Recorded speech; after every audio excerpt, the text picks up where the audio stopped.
There's nothing better than a powerful and fast-moving market, but as we all know, you can't have great, powerful action all of the time in the stock market, and occasionally we get what a lot of people like to refer it to as a kangaroo market, where the market's just bouncing back and forth, back and forth, back and forth. And in these situations, a lot of times it's really hard to trade because, when you make a move, the next thing you know, 5 or 10 or an hour later, the stock completely reversed. So basically in this video, I'm going to show you one of the best ways to navigate those kangaroo style markets. And because you have to know how to navigate them because they're not going away anytime soon. It's just how the market is sometimes, and you have to know how to navigate it to survive in this game over the long term. So basically what happens is, like, a lot of times you see like a giant run up, like whether it be from good earnings or maybe good news or maybe some interest rate decisions or low inflation data or whatever the case may be. A lot of times you get some sort of event that actually, lights the spark, right? That starts the fire in the market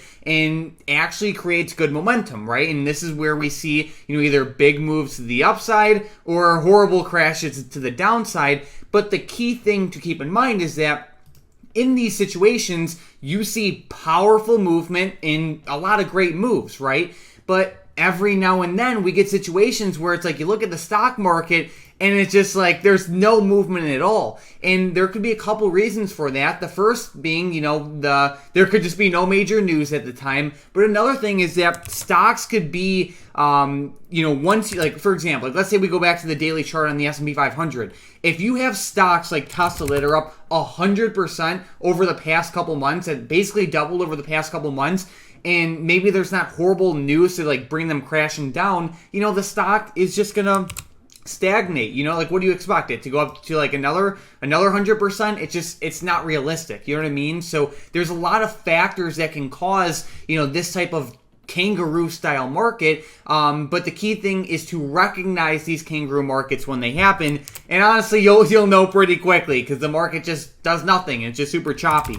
So basically the first thing and the most simple thing you can do in these style markets is trade less. All right, if there's not any amazing opportunities, trade less. You know what I mean? It's just when the opportunity is not there, don't feel the need to force it. It is better for you to miss a good opportunity rather than trying to catch every single move out there and end up losing on most of them, right? Trade less, be very selective, right? Because at the end of the day, if it's a choppy market, like, yes, occasionally you're going to miss some good opportunities, no matter what type of market it is. But when it's a choppy market, it's just even harder to catch those opportunities. So one, trade less, and then when you do trade lighter, right? There's no need to go super heavy when the market is just barely moving. Like, let's say we go to the chart of the S&P 500 over the past couple days. It's just straight chop zone. Like, seriously, look at this stuff. It's like if you try to play the breakdowns, you get rejected. If you try to play the breakouts, you get rejected.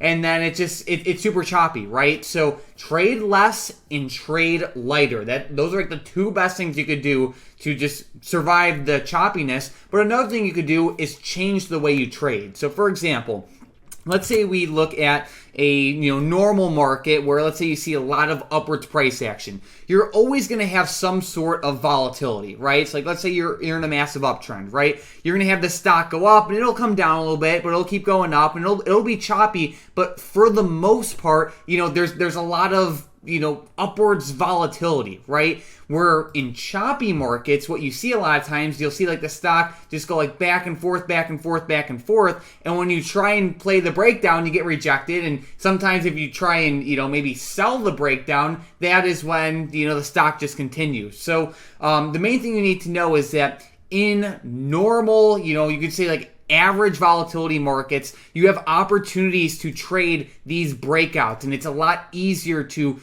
buy dips when stocks are just flying to the upside.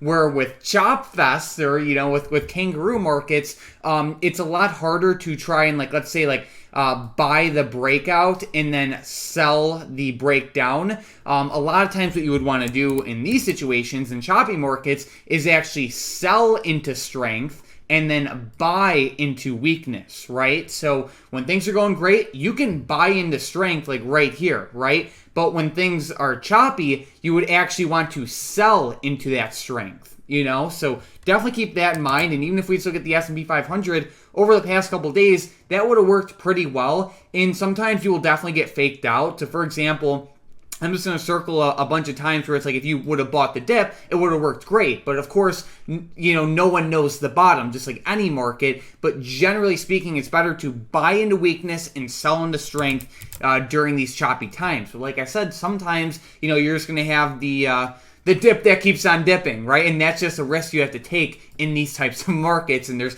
not really anything you can really do to combat that.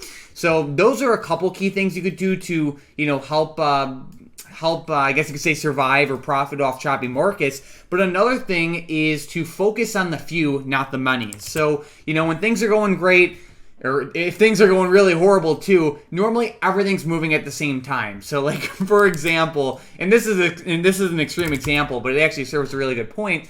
When you see extreme volatility to the downside, like we saw in the COVID crash in 2020, I don't care what you're looking at, that thing's falling.